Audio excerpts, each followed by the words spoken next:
la región de Jordania. Es la nación de Jordania. Y los jordanos descienden de Lot. ¿Se acuerdan cuando Lot, vamos a ver más adelante, huyó de Sodoma y Gomorra antes de que fuera destruida? Y entonces Lot tuvo hijos con sus hijas, imagínense. Se metieron en la cueva y fue el primer incesto de la Biblia. Emborracharon a su papá y las dos hijas se metieron con su papá. Y de ahí nacieron esta generación de los edomitas y los moabitas, que fueron maldecidos durante todo el tiempo. Así que esta región de Jordania, actualmente el rey de Jordania, supuestamente que tiene un afecto por Israel, pero bíblicamente el rey de Jordania va a traicionar a Israel. Entonces vemos que el anticristo va a atacarlos, tal vez porque se echen para atrás, pero de alguna manera se va a ir contra la nación de Jordania, por lo que Jordania no formará parte del gobierno del anticristo. Esto es absolutamente seguro. Extenderá su mano contra las tierras y no escapará el país de Egipto. ¿Se acuerdan de Daniel 7? Que vimos que cuando se junten las 10 naciones, o los 10 cuernos, o los 10 dedos de la estatua de Nabucodonosor, va a derribar, ¿se acuerdan? Va a derribar a 3. Y entre estas naciones, una de ellas será Egipto. Y derribará a Egipto, y los de Libia y de Etiopía le seguirán. Qué interesante que Libia y Etiopía se encuentran en la invasión de Gog y Magog en el capítulo 38 de Ezequiel. Libia y Etiopía aparecen con el nombre de Cus y de Fut, que en el capítulo 10 del Génesis descienden de Cam, que fue el hijo maldecido de Noé. Entonces vemos que estas naciones que forman parte del norte de África, ahorita Etiopía, está junto al Mar Rojo. Y precisamente de Etiopía está Sudán, que también va a pertenecer al anticristo. Y los Hutis o los Hutis, que es un grupo terrorista de Yemen, en la península arábica, están controlando el Mar Rojo y bombardeando a Israel. Si cierran el Mar Rojo y si cierran el Golfo Pérsico junto a Irán, viene el caos del petróleo en el mundo, que es lo que muy pronto va a suceder. Entonces, todas estas regiones geográficas tienen conexión con lo que está pasando actualmente geográficamente. Pero noticias del oriente y del norte lo atemorizarán. Y en Apocalipsis 16 dice la Biblia, versículo 12 en adelante: y será abierto el río Éufrates para que pasen los reyes del oriente a la tercera guerra mundial, que ahí aparece con el nombre del Armagedón. Entonces vemos cómo cuando conectamos los versículos, noticias del oriente, o sea, él va a oír, estando en Israel, que vienen del oriente, posiblemente sea China, Filipinas, Indonesia, Vietnam, naciones del oriente, que van a venir también a Israel para atacar, y esto le va a atemorizar porque él no tiene idea claramente a qué vienen, pero vienen también a exterminar la nación de Israel. Entonces esto lo va a poner muy nervioso al anticristo, y dice la Biblia: y saldrá con gran ira para destruir y matar a muchos, y plantará las tiendas de su palacio entre los mares y el monte glorioso y santo, mas llegará a su fin y no tendrá quien le ayude. O sea, las tiendas, los cuarteles generales del anticristo estarán entre Jerusalén y el mar Mediterráneo, posiblemente en Gaza. La zona geográfica que se encuentra ahorita en disputa para tratar de poder establecer un doble estado en Israel, los palestinos y los judíos. Y en este momento les aclaro que nunca en la Biblia ha existido una nación palestina. Palestina es un nombre que un emperador romano le dio a Israel para borrar el nombre de Israel. Ahora Palestina. Entonces, ya que llegaron en el 48 los judíos, es Israel. El diablo siempre ha tratado de borrar del mapa a Israel. Entonces, Palestina, nunca ha habido una nación con Palestina, nunca ha existido un pueblo palestino tampoco. Entonces, ¿de dónde sacaron los palestinos llamarse palestinos? Bueno, la explicación es que antes de 1948, cuando los judíos llegaron a establecer su estado libre e independiente en Israel, había muchísimos árabes en la tierra de Israel. Entonces, estos árabes fueron desalojados, no quisieron quedarse a fundar la nación de Israel y se fueron a Gaza. Y en aquel tiempo, ¿verdad?, pues comenzó Gaza a ser ocupada por Egipto y después Jordania por la Cisjordania. Entonces, todos estos árabes que estaban ahí comenzaron a llamarse palestinos para que las demás naciones árabes les dieran refugio, los judíos, y tuvieran los árabes a un pueblo dentro de Israel, porque Gaza pertenecía a Israel, y pudieran invadir a Israel tarde o temprano. Estos palestinos o árabes en Gaza duraron ahí hasta el año 2005. En el 2005 se forma ahí la Al-Fatah, o se forma la OLP Al-Fatah, la Organización para la Liberación de Palestino Al-Fatah, que funda Yasser Arafat, el líder terrorista más grande del siglo XX, que ya murió. Y entonces, cuando se forma en el 2005, los judíos habían colonizado ya casi toda Gaza, pues les mandan que salgan completamente de Gaza para que los palestinos se queden a gobernar Gaza. Y los judíos les dejaron gimnasios, les dejaron hospitales, les dejaron escuelas, les dejaron campos de fútbol y de diferentes cosas. Y cuando salieron los judíos para dejarles la tierra a ellos, quemaron las escuelas, quemaron los hospitales, quemaron los gimnasios, porque dijeron: no queremos que nada huela a judío. A pesar de que les dieron la tierra, Israel en el 2008 les permite que entren los árabes palestinos de Gaza a Israel a trabajar. Imagínense, les da trabajo a ellos, les permite que poder entrar al ejército, les permiten que podían tener todo menos votar, y les permiten que puedan tener casas y trabajar dentro de Israel. Y son todos estos árabes palestinos los que entraron a Israel desde el 2007-2008, los que hicieron la matanza del 7 de octubre.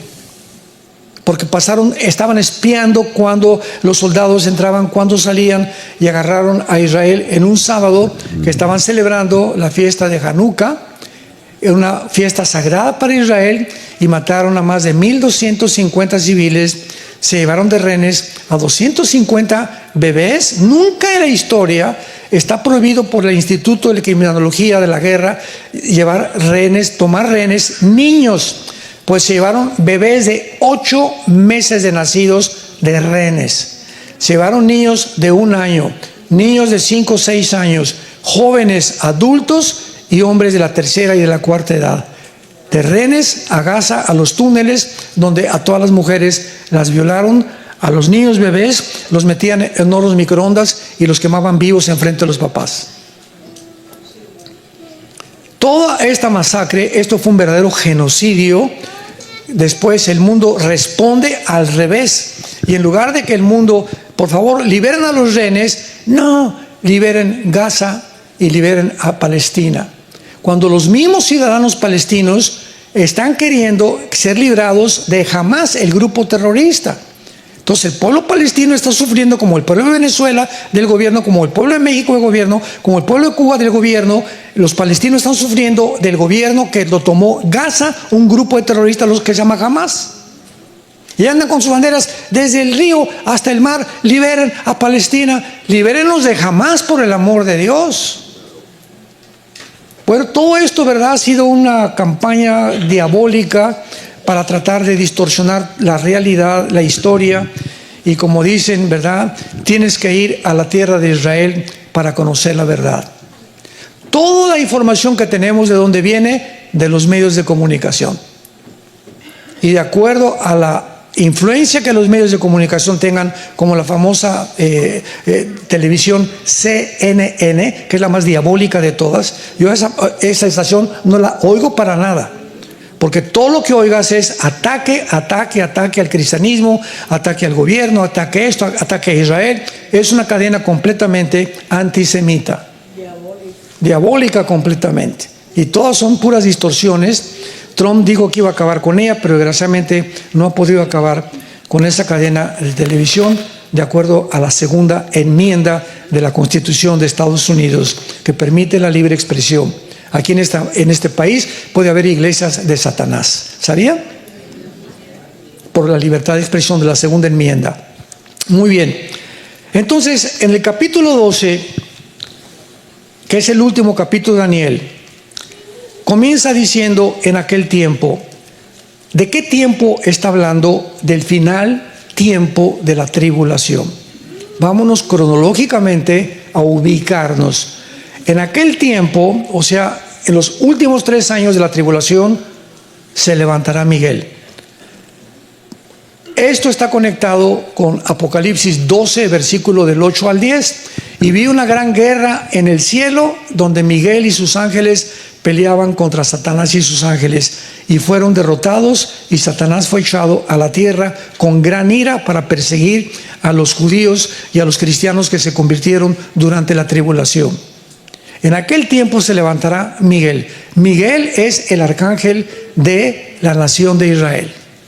Es únicamente el arcángel de Israel. No es de San Antonio, no es de México, es el arcángel de Israel. Y lo dice aquí: el gran príncipe que está de parte de los hijos de tu pueblo.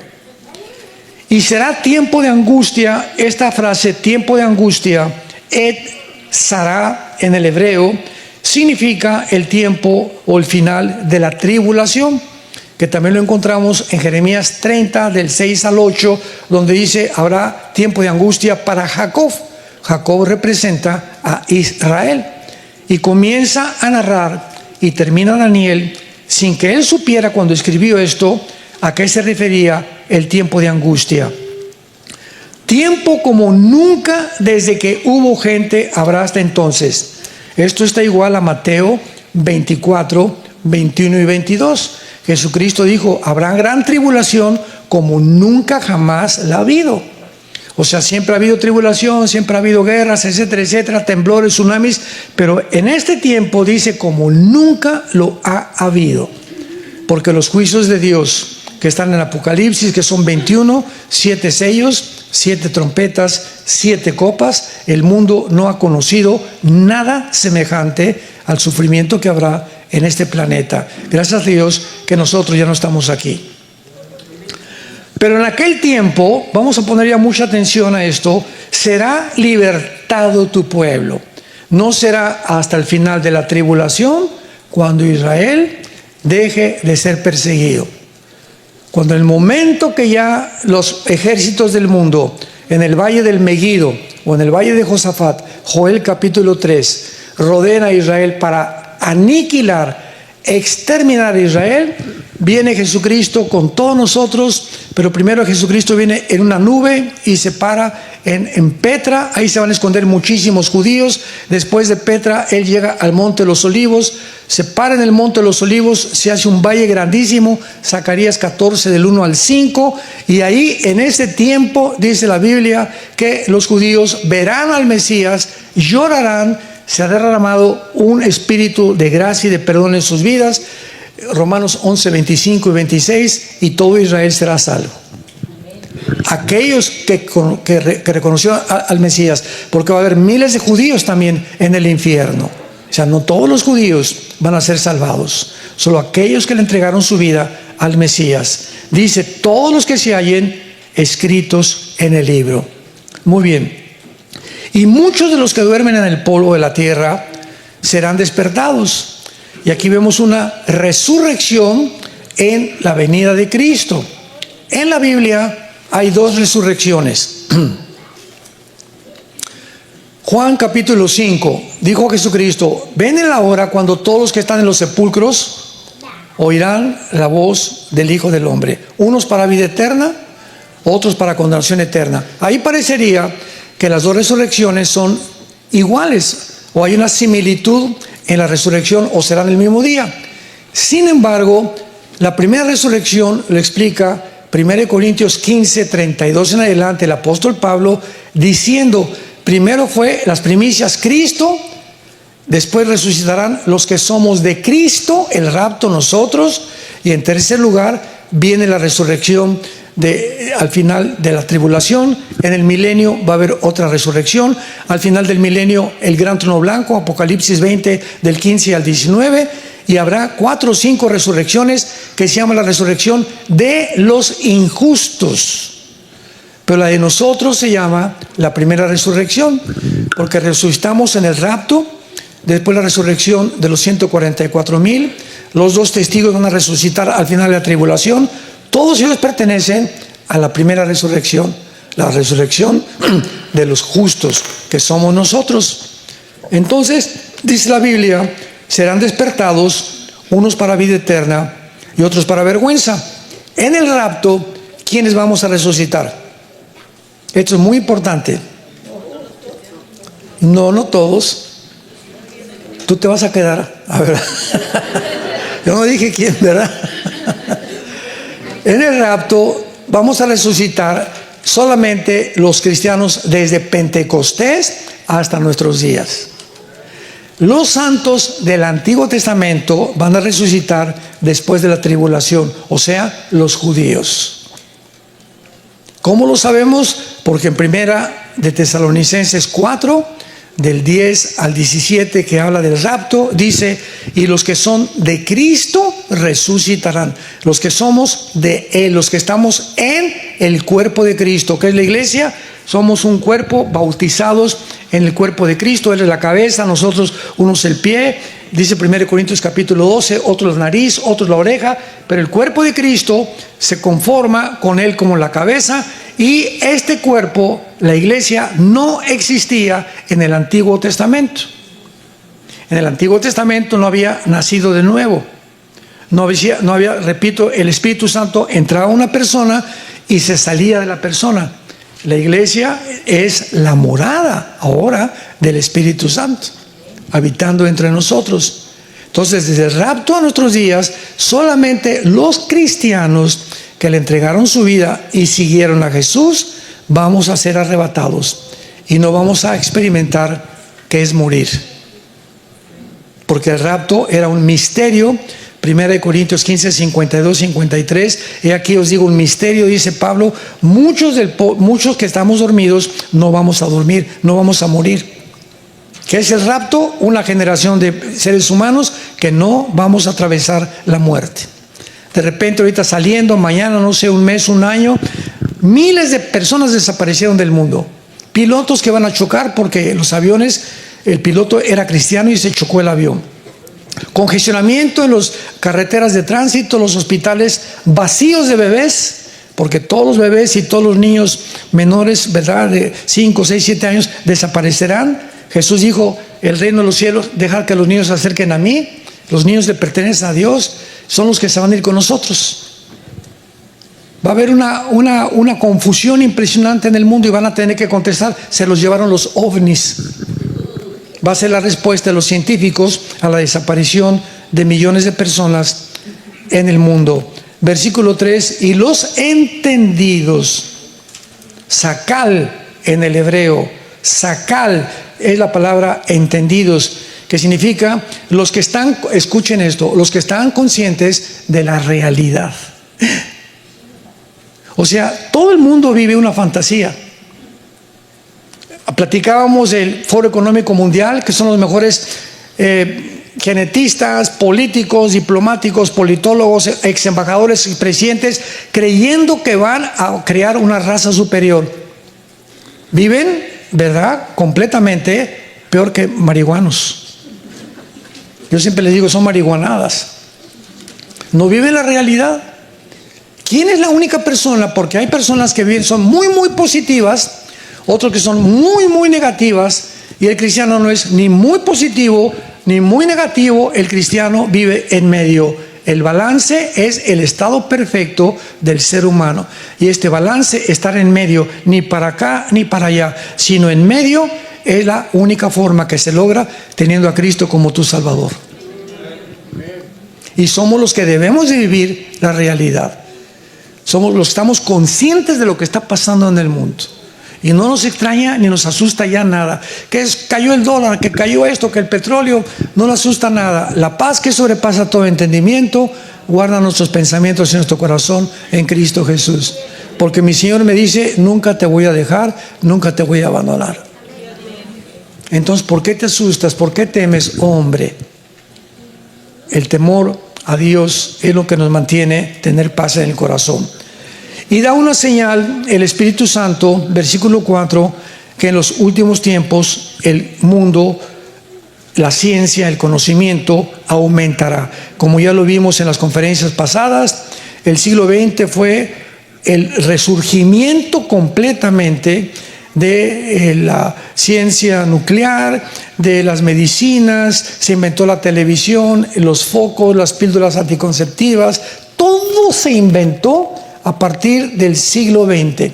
Se culminó con los satélites de comunicación, culminó con el iPhone en el 70, las computadoras, los chips, las iPads y todo lo que estamos ya ahorita en el siglo XXI, que ya ahorita nada nos sorprende, y llegamos hasta la inteligencia artificial, que es lo último que el ser humano va a llegar, donde será usado por Satanás la inteligencia artificial, tarde o temprano, y por el anticristo. Ahora bien, dice el versículo 5, y Daniel miré, y otros dos que estaban en pie, el uno a este lado del río y el otro al lado del río. Daniel estaba en el río Tigris. El río Tigris y el río Éufrates corren principalmente desde Turquía y desembocan en el Golfo Pérsico. Son casi 2000 kilómetros lo que tiene el río, y Daniel se encontraba ahí en Medio Oriente, en el río Tigris, y dice Daniel que entonces vio un ángel en el río, uno de este lado de la orilla del río y otro lado del otro lado del río, y de repente vio a uno flotando sobre las aguas, a un tercer ángel parado, versículo 6, varón vestido de lino, que estaba sobre las aguas del río, y le preguntó a Daniel, ¿cuándo será el fin de estas maravillas? O sea, ¿hasta cuándo terminará la persecución contra nosotros? ¿Cuándo terminará su plan Dios para Jerusalén, el templo y los judíos? Y el varón vestido de lino, que estaba sobre las aguas del río, alzó su diestra y su siniestra al cielo. Hizo esto, su diestra y su siniestra. Nunca en el Antiguo Testamento una persona para jurar levantaba las dos manos, siempre levantaban una mano. Nosotros, por ejemplo, un presidente cuando va a jurar, jura sobre la Biblia, ¿verdad? Y nada más pone una mano, no pone las dos. Pero cuando son las dos manos, implica algo sobrenatural. O sea, el que estaba jurando era un ángel del cielo, y confirmaba con levantar la mano izquierda y la mano derecha que lo que va a decir es y viene directamente del trono de Dios. Alzó su diestra y su siniestra y juró. Fíjense nada más, a nosotros se nos prohíbe jurar, ¿se acuerdan? No juréis ni por esto ni por Dios, mucho menos jamás que vuestro hablar sea sí y no. Y no, te juro por Diosito Santo, te juro por mi mamá. Eso no debemos hacerlo. Si no me crees, no me creas, yo te estoy diciendo la verdad. Es como debemos hablar nosotros entre hermanos cristianos. Nuestra palabra es muy importante. Juró por el que vive por los siglos de los siglos, que es Dios, que será, ahí está, por tiempo, tiempos y la mitad de un tiempo. Moed y Chetzi, que significa tiempo, un año, medio tiempo y la mitad de un tiempo entero. O sea, 3 años y medio. Juró por 3 años y medio. Y cuando se acabe la dispersión o la persecución del poder del pueblo santo, cuando se acabe la persecución de los judíos, todas estas cosas serán cumplidas. ¿Cuándo será el final de la persecución? Hasta que Cristo regrese. Hasta que Cristo regrese, el pueblo judío y nosotros seremos perseguidos. Y hasta ese momento se van a terminar, porque ya reinaremos con Cristo durante 1000 años. Y Daniel contestó: yo oí, mas no entendí. Y le dije: Señor, ¿cuál será el fin de estas maravillas o de estas cosas?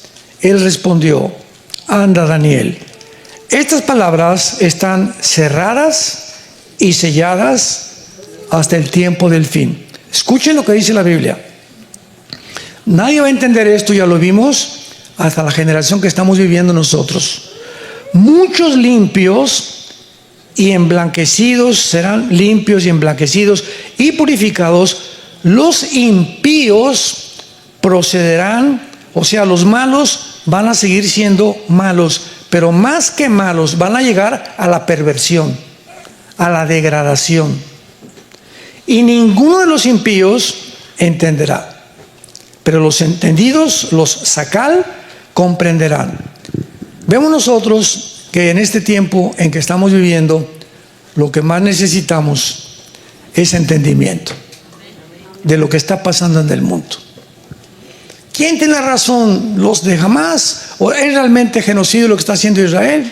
¿Quién tiene razón ahorita lo que está pasando con Estados Unidos, con Trump en el Medio Oriente? ¿Se venderá Trump a los árabes? ¿Va a traicionar a los judíos o no los va a traicionar? ¿Qué naciones formarán parte del anticristo? Todas estas dudas las hemos visto en este seminario.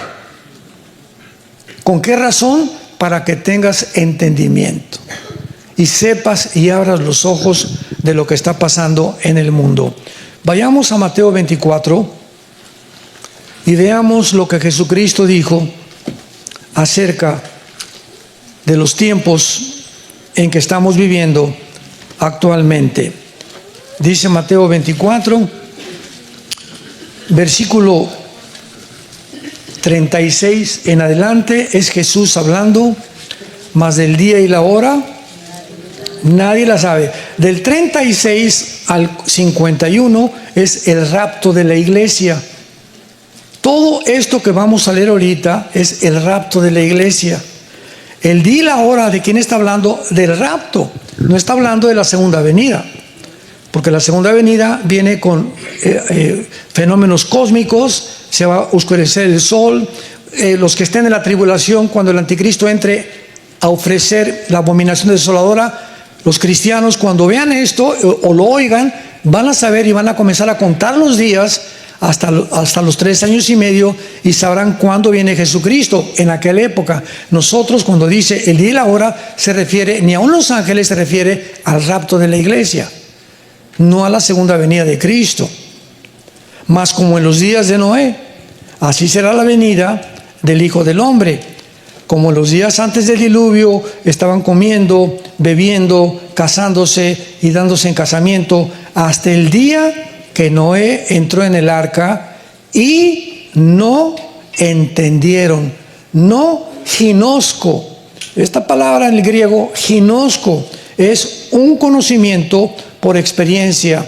No les bastó la prédica de Noé, no les bastó ir a la iglesia los domingos, no les bastó ir a los estudios, no les bastó el ver que el mundo se estaba derrumbando alrededor, los temas filosóficos, los temas de gobierno, los temas económicos, todo se está derrumbando actualmente en el mundo. Ya nadie sabe qué es verdad, qué es mentira, qué es realmente y si hay una verdad absoluta, porque no entendieron, por no tener entendimiento.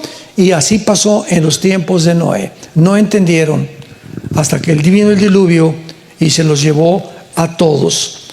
Y dice el versículo 40, entonces estarán 2 en el campo, el uno será tomado y el otro dejado. 2 mujeres estarán moliendo en un molino, la una será tomada y la otra será dejada. Esto es el arrebatamiento de la iglesia. Unos dicen que los que se van a ser tomados van a ser los malos y que se van a quedar los buenos. Esto es ridículo, absolutamente.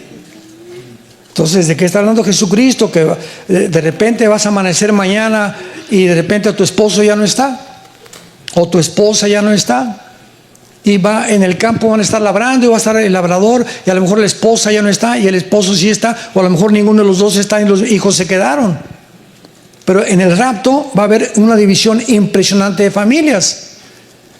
maridos que se convirtieron, o mujeres que se convirtieron y maridos no que se convirtieron, o los hijos, y es lo que significa: uno será dejado y otro será tomado. Los que se van a quedar, ¿para qué se van a quedar? Pues para la gran tribulación.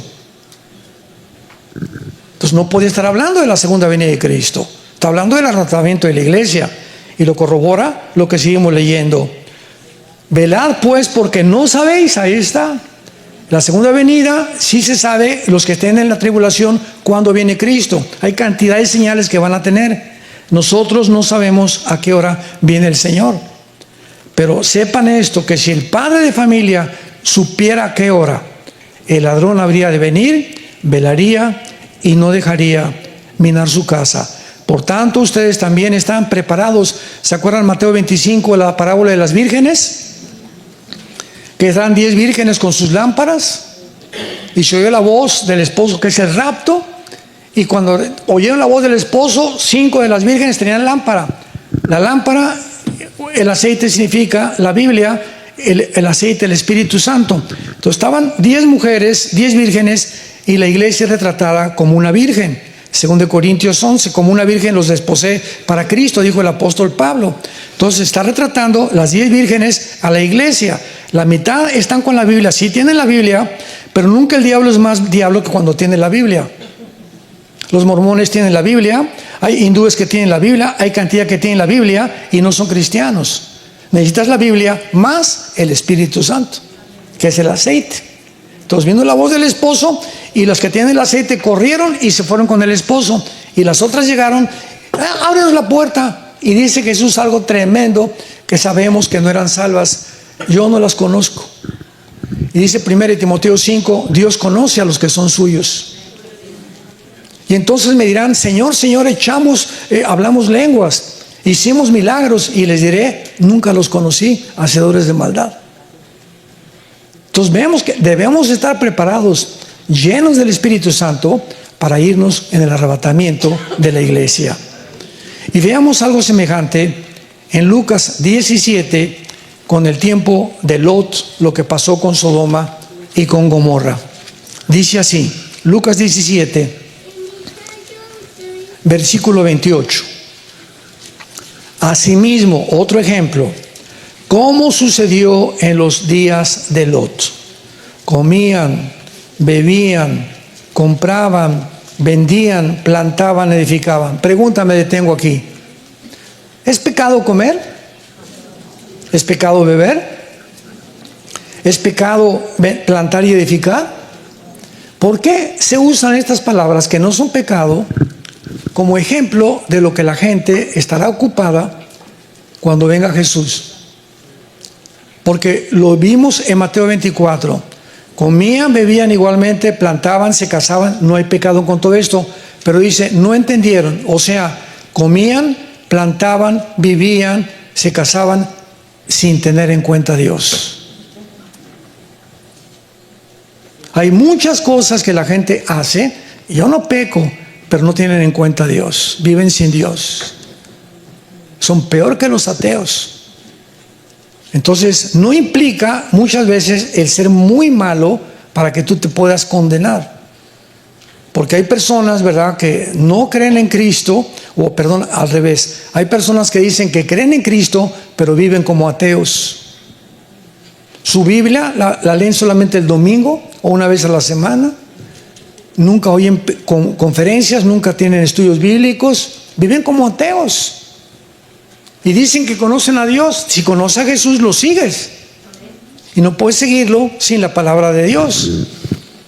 Versículo 29, mas el día que salió Lot de Sodoma, llovió del cielo fuego y azufre y los destruyó a todos. Así será el día en que el Hijo del Hombre se manifieste. En aquel día, vean la repetición, el día, el día, el día.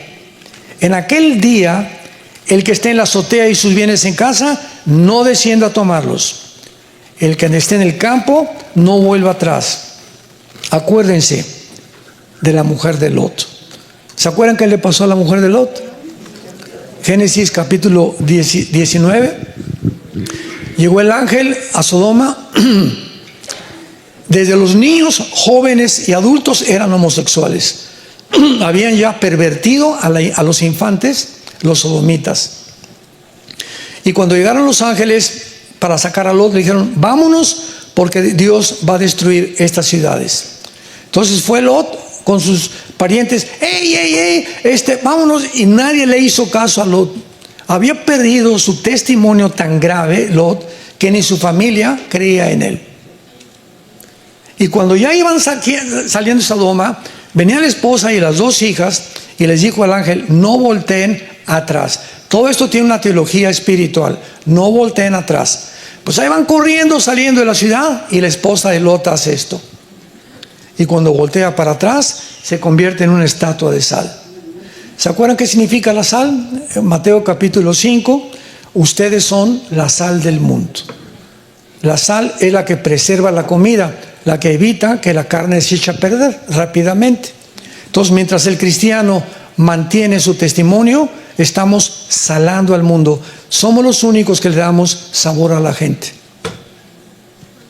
los que podemos darle sabor para vivir a la gente. Y cuando una persona como la esposa de Lot voltea para atrás, ¿qué significa? Que el corazón de la esposa nunca estuvo en Dios.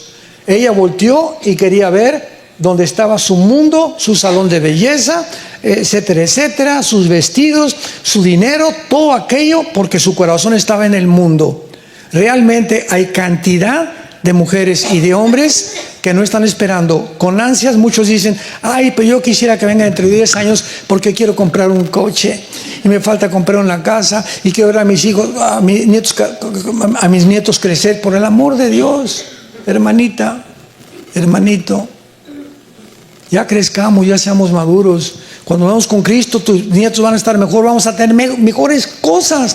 Si tu corazón está en este mundo y tus ojos están en este mundo y en las cosas del mundo, es porque no amas a Dios. El que ama al mundo no ama a Dios. Almas adúlteras, ustedes aman más a Dios, al mundo que a Dios.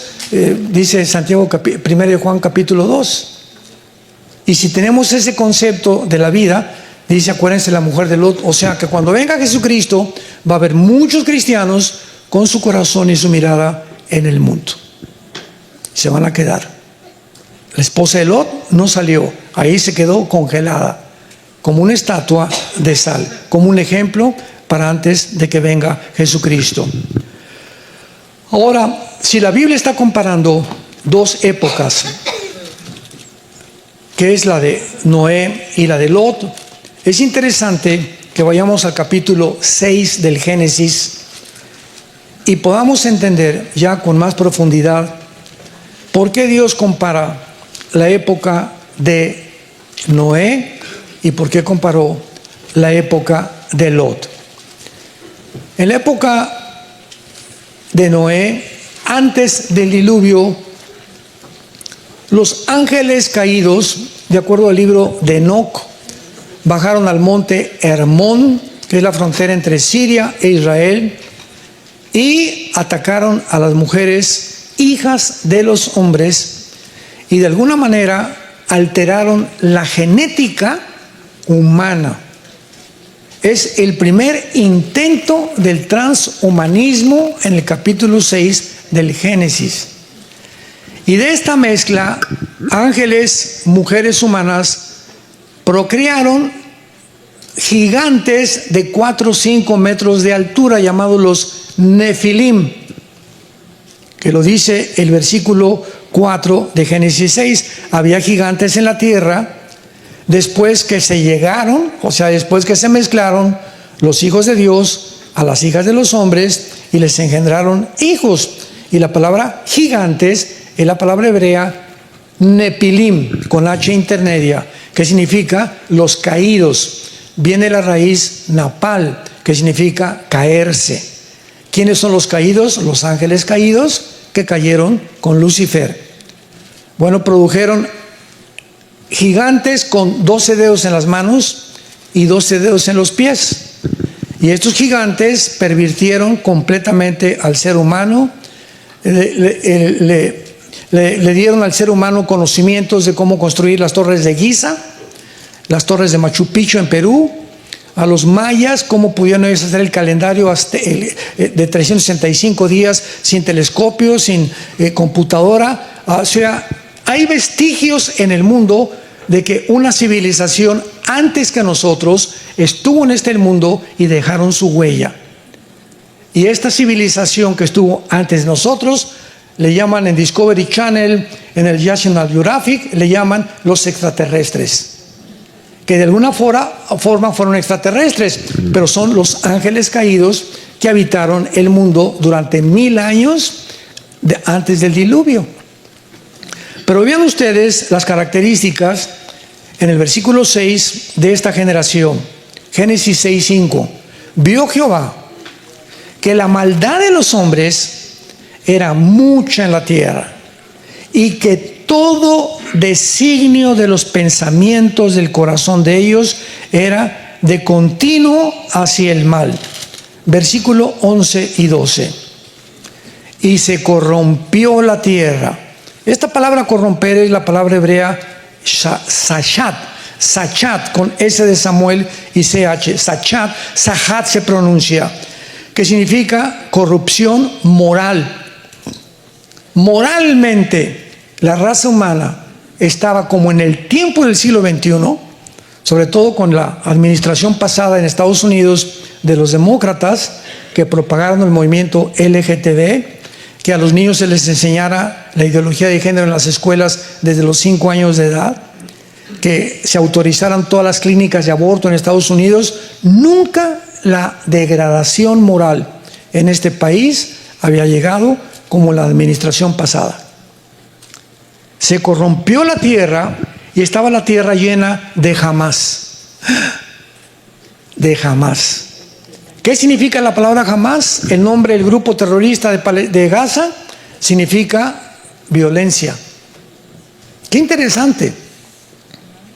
Y estaba la tierra llena de violencia. Es la palabra Hamás en el hebreo. Y Dios miró la tierra y estaba corrompida porque toda carne había corrompido su camino sobre la tierra. Esta degradación moral a la que hemos llegado no tiene nombre. Acordémonos en Daniel, que dice que cuando los transgresores, Daniel 8, 23 al 25, cuando los transgresores lleven al colmo, se levantará un rey altivo que es el anticristo. Yo le pregunté a Dios hace algunos años, ¿cuándo se podría decir, Padre, que hemos llegado al colmo de los pecados? O sea, siempre ha habido homosexualismo, siempre ha habido degeneramiento con la tierra, etcétera, etcétera. ¿Cuándo se puede decir que ya llegamos a derramar la gota del vaso de agua, en la que tú dices, voy a tener que intervenir, como lo hiciste en el diluvio y como lo hiciste en Sodoma y Gomorra? Les voy a decir cuándo. Cuando desde el año pasado comenzaron a planear que se va a consumar en el siglo 20, en el año que sigue, 2026, autorizar y legalizar la pedofilia. Ahí ya no tiene nombre como seres humanos lo que quieren hacer, legalizar las relaciones sexuales con niños menores de edad. Que ya puedes violar a un niño de 5 o 6 años y no te vas a la cárcel. O que se pueden casar un hombre de 25 años con una niña de 10 años de edad, que en algunos países ya lo están haciendo. ¿Saben quién lo va a legalizar? Las Naciones Unidas. El año que entra quieren legalizar la pedofilia. Se propuso durante la administración, primero de Obama y después pasada con el presidente Biden, no se llevó a cabo, la detuvo el presidente Trump y vuelven otra vez a querer legislar las Naciones Unidas, legalizar la pedofilia en el mundo. Jesús dijo, el que se meta con un niño, más vale que se amarre una piedra en el cuello y que se eche al río. No hay mayor crimen para Dios que adoctrinar, pervertir, echarle a perder a un niño su vida sexual, su mente, porque son traumas que son años para que él pueda recuperarse y recuperar la salud mental, que hacer esto con un niño no tiene perdón de Dios. Ya no se puede llegar a más profundidad de pecado y de degradación moral. Y rápidamente, antes de terminar, Isaías 27 nos lo dice claramente. Rápidamente, para terminar, en Isaías 24, encontramos estas palabras que describen el final de la humanidad. Lean en su casa todo Isaías 24. Describe la caída de la humanidad. Pero vean las 3 razones por las cuales el mundo va a ser maldecido para que suceda lo que va a suceder.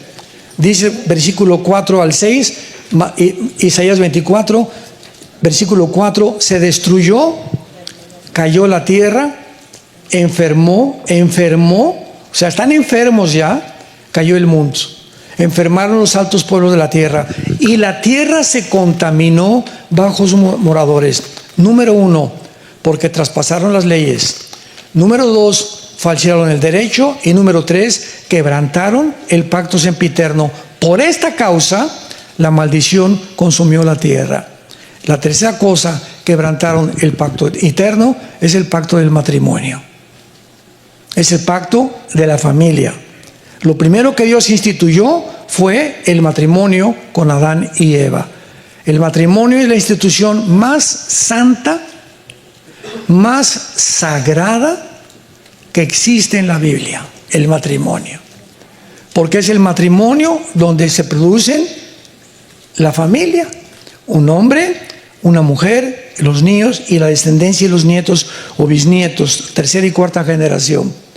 Pero cuando el matrimonio ya se detiene y se redefine, ahora se puede hacer hombre con hombre y mujer con mujer, y además darle a un matrimonio de hombres y un matrimonio de mujeres, darles a adoptar niños, ya es el acabose.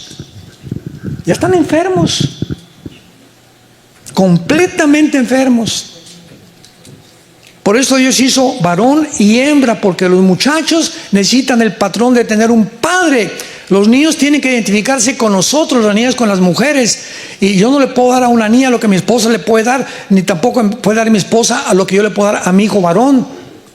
Por eso es entre 2 sexos el matrimonio, hombre-mujer. Pero cuando son 2 mujeres y 2 hombres, echamos a perder el diseño original de Dios. Nos hemos pervertido, estamos enfermos. La humanidad está enferma. Y peor todavía que van familiares a la boda de, se casa mi Riquín con Carlín. Y ahí van, oiga hermano, ¿puedo ir al matrimonio de mi hijo porque es gay? Hermana, ¿estás enferma tú también? ¿Estás enfermo tú también? ¿Estás enfermo tú también? Hemos perdido completamente el contacto con la realidad, ¿se dan cuenta? Es un mundo ya irreal, es un mundo de fantasía, un mundo completamente de perversión. Por esta causa, la maldición vino a la tierra y no tarda en caer esta maldición, que son los juicios del Apocalipsis sobre una humanidad rebelde, terca, que ha luchado en contra de los mandamientos establecidos en su palabra. Yo les pido a todos ustedes en esta tarde que inclinemos su cabeza y ahí desde tu lugar. La Biblia dice: mas Dios muestra su amor para con nosotros, en que siendo aún pecadores, Cristo murió por nosotros. El que no conoció pecado, por nosotros se hizo pecado, para que nosotros fuéramos hechos la justicia de Dios en él. Mas él herido fue por nuestras rebeliones, despreciado y desechado entre los hombres. Como que escondimos de él el rostro, fue menospreciado y no lo estimamos. Mas ciertamente él llevó nuestras enfermedades, nuestros dolores, y el castigo que merecíamos fue puesto sobre el Hijo de Dios. En esta mañana Dios te dice: te amo. Dios nos ama, pero hay algo que ha impedido que tú te acerques a Dios y que Dios también se acerque a ti para vivir en tu vida. la Biblia le llama el pecado. Este pecado Cristo lo quitó de en medio, y cuando recibes a Cristo en tu vida, Él abre el camino por medio de su sangre hacia la cruz, porque fue en la cruz donde Dios se encuentra con el ser humano pecador, gracias a la muerte de su Hijo Jesucristo. ¿Qué tengo que hacer? Me preguntarás, para en esta mañana salir de este lugar con Jesucristo en mi vida. La Biblia dice, número 1, arrepiéntete de tus pecados.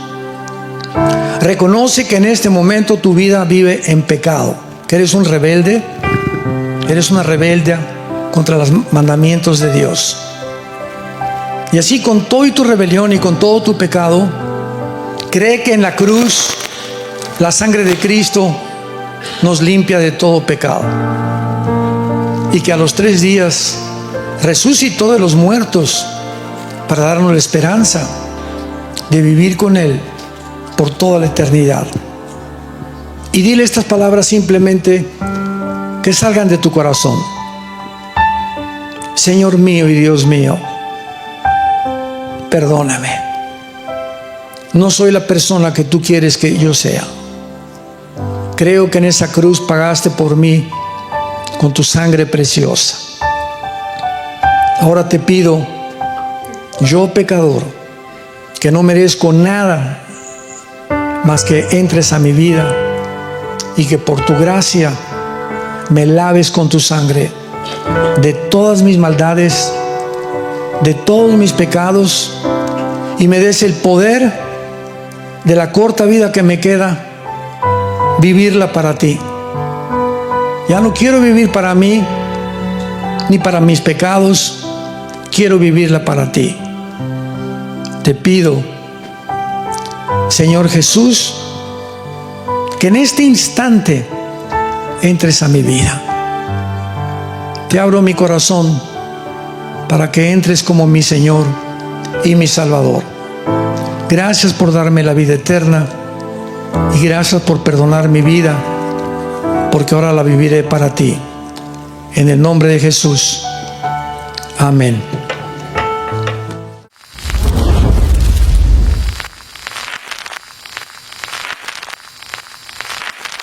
Aún continuamos buscando la manera de poder elevar este ministerio. Hasta este momento quiero que ustedes estén enterados que no tenemos una sola propiedad como organización, y así hemos trabajado durante 46 años porque le damos la importancia a la evangelización, a las misiones y también a los hombres de Dios para levantar más pastores. Le damos las gracias, y que pueda Dios con su gracia tocar sus corazones, y que puedan ustedes invertir en un terreno donde es fructífero, porque creemos que ha producido bastante buen fruto para la gloria de Dios.